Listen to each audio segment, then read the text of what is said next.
ناظرین، عارف کسانہ کے چینل پہ آپ سب کا خیر مقدم ہے۔ سویڈن کی حکومت نے ورک پرمٹ کے حوالے سے جو نئی تنخواہ کا اعلان کیا ہے، اس سے ان لوگوں میں پریشانی کی لہر دوڑ گئی ہے جنہوں نے مستقبل میں اپنے ورک پرمٹ کی تجدید کروانی ہے، ایکسٹینشن کروانی ہے، یا وہ لوگ جو آ کے یہاں پہ سویڈن میں کام کرنا چاہتے ہیں اور ورک پرمٹ لینا چاہتے ہیں، کیونکہ یہ تنخواہ کافی زیادہ رکھی گئی ہے جو 27,360 سویڈش کرون ہے۔ اس حوالے سے دیکھا جائے تو دو کیٹیگریز بنتی ہیں، ایک وہ لوگ اور وہ پیشے جو اس نئی تنخواہ سے متاثر ہوں گے اور جن کے لیے اپنے ورک پرمٹ کی ایکسٹینڈ کرانا، تجدید کروانا بہت مشکل ہوگا، اور جس کا نتیجہ ہوگا کہ وہ سویڈن میں نہیں رہ سکیں گے۔ تو آج کے اس ولاگ میں ہم ان پہ بات کرتے ہیں، اور اس حوالے سے مائیگریشن بورڈ نے اپنی ویب سائٹ میں جو تفصیلات جاری کی ہیں اس میں انہوں نے 2 مثالیں بھی پیش کی ہیں، وہ مثالیں بھی میں آپ کے سامنے رکھوں گا۔ اگلے ولاگ میں ہم بات کریں گے کہ وہ کون سے لوگ ہیں جو اس نئے قانون سے بالکل متاثر نہیں ہوں گے، انہیں کوئی فرق نہیں پڑے گا جو نئی تنخواہ کا اعلان کیا گیا ہے، اور اس حوالے سے بھی جو مثالیں مائیگریشن بورڈ نے اپنی ویب سائٹ پہ دی ہیں وہ بھی میں پیش کروں گا۔ تو سب سے پہلی وضاحت یہ ہے کہ یہ فیصلہ اب ہو گیا ہے، یہ اب تجویز نہیں ہے۔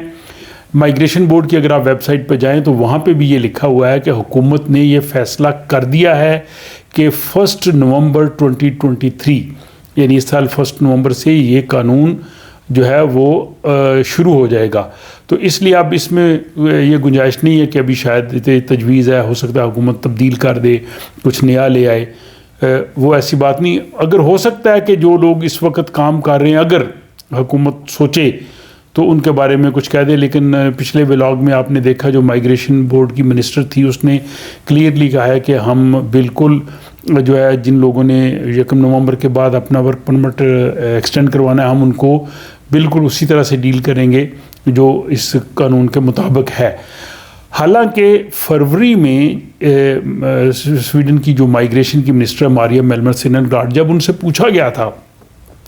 تو اس وقت انہوں نے کہا تھا کہ ہم 1 سال کا ٹائم دیں گے ان لوگوں کے لیے جو اس وقت کام کر رہے ہیں، اور اس کے بعد جو انہوں نے ورک پرمٹ کی ایکسٹینشن کروانی ہے تو ہم ان کو 1 سال کا ٹائم دیں گے تاکہ وہ اس نئی تنخواہ کے مطابق کوئی اور جاب ڈھونڈ لیں یا اس طرح سے ان کو نقصان نہ ہو۔ تو یہ اچھی تجویز تھی، لیکن اب انہوں نے اس بات کو جو ہے وہ بالکل اس کے برعکس بات کی ہے، اور میں یہ سمجھتا ہوں کہ یہ ان لوگوں کے ساتھ بہت بڑی زیادتی ہے جو 2-3 سال سے یہاں پہ کام کر رہے ہیں، ٹیکس دے رہے ہیں، جن کے بچے اسکولوں میں جا رہے ہیں، اور یہ خود وہ منسٹر اعتراف کریں گے۔ ہمیں پتہ ہے کہ 10 سے 20% لوگ متاثر ہوں گے، یہ پچھلے ولاگ میں آپ نے وہ باتیں دیکھی تھی۔ آج کے ولاگ میں جو ہم بات کرنا چاہتے ہیں، اس میں جو مائیگریشن بورڈ کے لیگل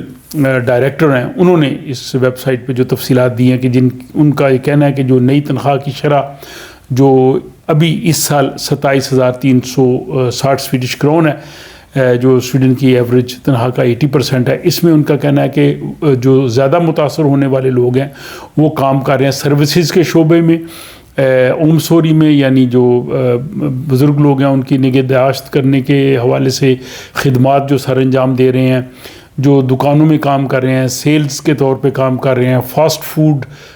میں جو ہے وہ کام کر رہے ہیں، ایگریکلچر میں کام کر رہے ہیں، زراعت اور باغبانی میں، کھیتوں میں، یا جو گرمیوں میں بیریز وغیرہ اٹھانی ہوتی ہیں ان میں وہ کام کر رہے ہیں، یا وہ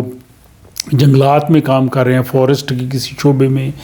یا وہ مچھلیاں پکڑنے کا فشریز سے ریلیٹڈ ہے، یا اسی طرح کے جو دوسرے بہت سے ایسے شعبے ہیں جن کی تنخواہ جو ہے وہ 27,360 سویڈش کرون سے کم ہے، وہ لوگ اور ان کے شعبوں میں کام کرنے والے جو لوگ ہیں وہ متاثر ہوں گے۔ اور اگر ان میں سے کسی شعبے میں بھی کوئی ایسا کام کرتا ہے جس کی تنخواہ اس سے زیادہ تو اس کو فرق نہیں پڑے گا، لیکن عمومی طور پہ یہ جو شعبے مائیگریشن بورڈ کے لیگل ایڈوائزر نے گنوائے ہیں یہ وہی شعبے ہیں کہ جن میں اتنی تنخواہ نہیں ہوتی، اور ان تنخواہوں میں کام کرنے والے جو غیر ملکی لوگ ہیں جو ورک پرمٹ پہ ابھی کام کر رہے تھے اور جنہوں نے ابھی 1 نومبر کے بعد جن کا ورک پرمٹ ایکسٹینڈ ہونا ہے وہ جو ہے وہ خطرے میں ہوں گے، ان کے لیے پھر یہاں پہ دوبارہ نیا ورک پرمٹ لینا مشکل ہو جائے گا، اس کا نتیجہ ہوگا سویڈن میں رہنا مشکل ہو جائے گا، اور ان کے لیے یہ بہت بڑی پرابلم کھڑی ہو جائے گی۔ جن لوگوں کی اپلیکیشنز ابھی اکتوبر میں گئی ہیں، اگر ان کا فیصلہ 31 اکتوبر سے پہلے ہو جاتا ہے تو ان کے لیے کوئی مسئلہ نہیں ہوگا، وہ پھر جو ہے وہ باقی ٹائم رہ سکیں گے۔ پھر اس کے بعد جب اگلی ایکسٹینشن کی باری آئے گی تب کی جو تنخواہ ہوگی وہ دیکھی جائے گی۔ تو یہ اس حوالے سے مائیگریشن بورڈ نے جو اپنی ویب سائٹ ہے اس میں جو 2 مثالیں بھی پیش کر کے بتانے کی کوشش کی ہے کہ کس طرح سے لوگوں کی اپلیکیشنز کو لیا جائے گا، وہ میں آپ کے سامنے رکھتا ہوں۔ تو پہلی مثال انہوں نے جو اس مائیگریشن بورڈ نے اپنی ویب سائٹ میں دی ہے، کسی آمنہ نامی خاتون کی دی ہے کہ وہ جو ہے یہاں پہ فل ٹائم کام کر رہی ہیں، ان کے پاس ورک پرمٹ ہے، اور ان کا جو پروفیشن ہے اس کے حساب سے ان کی جو فل ٹائم تنخواہ ہے وہ 25,600 سویڈش کرون بنتی ہے، اور ان کی تنخواہ اپنے اس پیشے کے لحاظ سے بھی ٹھیک ہے، اس کے جو وہاں کی کلیکٹیو آفتال ہوتی ہے، جو ایگریمنٹ ہوتا ہے اس کے مطابق بھی ٹھیک ہے۔ انہوں نے اپنی جو ہے ورک پرمٹ ایکسٹینشن کی اپلیکیشن 1 دسمبر 2023 کو جمع کروائی ہے، یعنی وہ دسمبر میں جمع کرائیں گی۔ جب ان کی درخواست مائیگریشن بورڈ کے پاس 1 دسمبر 2023 کے بعد آئے گی اور اس کے بعد وہ جب دیکھیں گے تو اس وقت قانون کے مطابق تنخواہ جو ہے وہ 27,360 سویڈش کرون ہونی چاہیے۔ آمنہ کی فل ٹائم تنخواہ جو ہے وہ 25,600 سویڈش کرون ہے، اس لیے آمنہ کا ورک پرمٹ جو ہے وہ ایکسٹینڈ نہیں ہوگا کیونکہ ان کی تنخواہ مقررہ تنخواہ سے کم ہے۔ اب کئی لوگ کہتے ہیں جی میری 27,000 ہے، تو بائی دا بک 27,000 بھی کم ہے، تنخواہ آپ کی 27,360 سویڈش کرون ہونی چاہیے، اس سے کم نہیں ہونی چاہیے۔ اب دوسری جو انہوں نے مثال دی ہے، اس میں ایک اور شخص کی دی ہے کہ جو کہ پارٹ ٹائم کام کر رہا ہے اور 70% کام کر رہا ہے، اور اس کی جو تنخواہ ہے وہ 25,550 سویڈش کرون ہے، اور اس نے 1 دسمبر 2023 کو اپلیکیشن یعنی جمع کرائی ہے نئے قانون بننے کے بعد۔ اب اس میں بھی انہوں نے یہ مثال دی کہ اس کی تنخواہ بھی اپنے اس گروپ کے لحاظ سے ٹھیک ہوگی، ایگریمنٹ کے مطابق ٹھیک ہوگی، لیکن وہ چونکہ 70%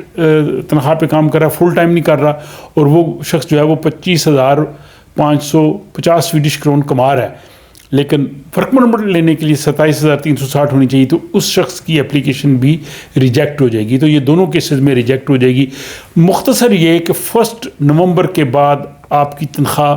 27,360 سویڈش کرون ہونی چاہیے، فل ٹائم تنخواہ ہو یا اگر کوئی 80% کام کر رہا ہے، اگر وہاں پہ بہت اچھی سیلری ہے وہ بھی اس میں آ جائے گا، اور باقی جو ایگریمنٹ ہے یونین کا یہ وہ تو سارا اس میں ہوتا ہی ہے۔